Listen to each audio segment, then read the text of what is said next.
Mastering digital twin integration. Top executives will soon rely on digital twin tech for survival. Who are the key stakeholders that will be responsible for defining the primary goals and objectives of implementing digital twin technology in our operations? And what specific benefits do they aim to achieve through this integration? As I delved into the world of digital twin integration, I couldn't help but think of the intricate dance between strategy and execution. It's like trying to conduct a symphony orchestra. You need to bring together multiple elements in harmony to create a beautiful melody. Let's take the example of a manufacturing plant that aims to implement digital twin technology to achieve operational excellence. The first step is to identify the primary goals and objectives of this integration. This is where the concept of strategy comes into play. You see, strategy is not just about setting goals, but about making deliberate choices about how to allocate resources to achieve those goals. In this case, the key stakeholders, the orchestra members, would be the operations team, IT department, and senior management. Each stakeholder has a unique perspective on what benefits they hope to achieve through digital twin integration. The operations team might prioritize increased efficiency and reduced downtime, while the IT department might focus on data integration and cybersecurity. Senior management, on the other hand, might be looking at the bigger picture, how this technology can drive business growth and competitiveness. To bring these diverse perspectives together, we need to create a shared understanding of what operational excellence means to each stakeholder. This is where the concept of emotional regulation comes in. You see, when we're working with abstract concepts like strategy and operational excellence, it's easy to get lost in the weeds. We need to acknowledge and manage our own emotions and biases to create a clear, level-headed plan of action. In our manufacturing plant example, this might mean holding workshops and brainstorming sessions to get everyone on the same page. We'd need to ask tough questions, like, what does operational excellence mean to us? And how will we measure success? By doing so, we can create a shared vision that aligns with the company's overall goals and objectives. Now, here's where the concept of free will comes into play. You see, once we have our shared vision and strategy in place, we need to empower our stakeholders to make deliberate choices about how to achieve those goals. This means giving them the autonomy to make decisions, take calculated risks, and experiment with new approaches.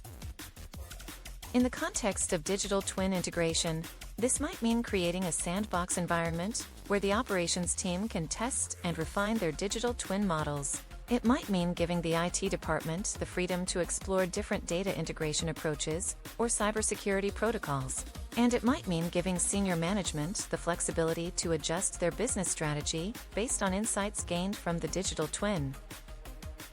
Throughout this process, I couldn't help but think of the importance of trust and collaboration. You see, when we're working on complex projects like digital twin integration, it's easy to get bogged down in details. We need to trust that our stakeholders have the skills and expertise to make the right decisions, and we need to collaborate to create a cohesive plan of action. In the end, integrating digital twin technology is not just about implementing new software or hardware. It's about creating a culture of operational excellence that permeates every level of the organization. It's about making deliberate choices, taking calculated risks, and working together to achieve a shared vision. And that, my friends, is the true symphony of digital twin integration. In the context of digital twin integration for operational excellence, the key stakeholders responsible for defining the primary goals and objectives of implementing digital twin technology are: 1.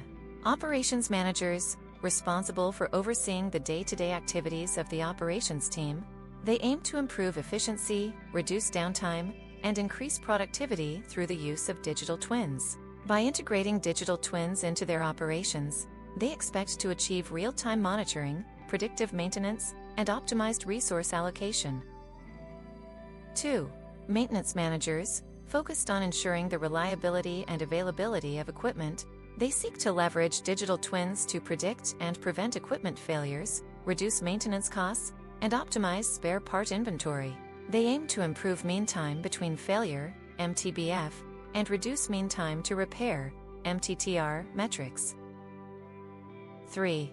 Production managers, concerned with meeting production targets and ensuring product quality, they aim to use digital twins to optimize production workflows, reduce waste, and improve product quality. They expect to achieve real-time monitoring of production processes, predictive quality control, and optimized production planning. 4.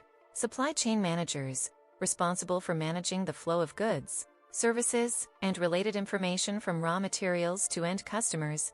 They seek to leverage digital twins to improve supply chain visibility, optimize inventory management, and reduce logistics costs. They aim to achieve real-time monitoring of inventory levels, predictive demand forecasting, and optimized shipment routing.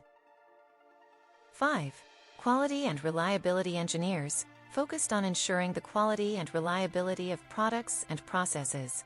They aim to use digital twins to simulate and analyze product performance, identify potential design flaws, and optimize testing procedures. They expect to achieve improved product reliability, reduced testing time, and optimized design validation. 6. IT and OT teams, responsible for implementing and maintaining the digital twin infrastructure. They aim to ensure seamless integration with existing systems, data governance, and cybersecurity. They expect to achieve scalable and flexible architecture, real-time data processing, and secure data exchange. These stakeholders aim to achieve specific benefits through digital twin integration, including improved operational efficiency, real-time monitoring, predictive maintenance, and optimized resource allocation to reduce downtime and increase productivity.